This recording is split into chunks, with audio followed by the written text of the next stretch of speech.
چشمه زمزم رضوی. کاروان امام رضا علیه السلام از شهر نیشابور خارج شده بود تا به سمت طوس بیاد و از طوس بره به سمت مرو، همون مهاجرت تاریخی و مشهور امام رضا علیه السلام از مدینه تا مرو رو عرض میکنم.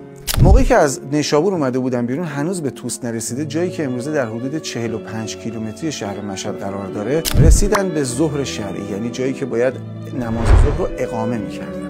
اینجا بود که امام رضا علیه السلام از اسب پیاده شد و به اصحاب گفت که پیاده بشن و برای اقامه نماز آماده بشن. اما یه مشکل بزرگی وجود داشت. آب به اندازه کافی نداشتن. مقدار آبی که داشتن فقط برای این کافی بود که اونا رو به منزل بعدی برسونه، منزلی که مثلا 1-2 ساعت دیگه اگر میرفتن بهش میرسیدن. اما امام دستور داده بود اینجا پیاده بشن و اونها هم پیاده شدن. همه در کمال شگفتی به امام گفتن آب به اندازه کافی برای وضو گرفتن نداریم، اینجا باید تیمم کرد. امام فرمود نه، نیازی به تیمم نیست.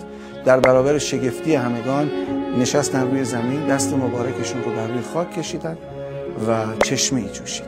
چشمه‌ای که نه فقط مشک‌ها رو پر کرد، باش وضو گرفتن، بلکه به یک برکت دائمی برای اون روستا تبدیل شد که ما امروزه اون روستا رو به نام روستای ده سرخ میشناسیم. خوبه بدونید در بعضی از متون تاریخی از این چشمه بسیار زیبا با عنوان چشمه زمزم رضوی یاد شد. در محل حدودی اقامه نماز امام علیه السلام هم در نزدیکی روستا یه قدمگاه ساختن که محل زیارت همگانه. یه نکته دیگر هم باید بگم، این قدمگاه یکی از مشهورترین، مستندترین و مهمترین قدمگاه‌های امام رضا در تمام ایرانه.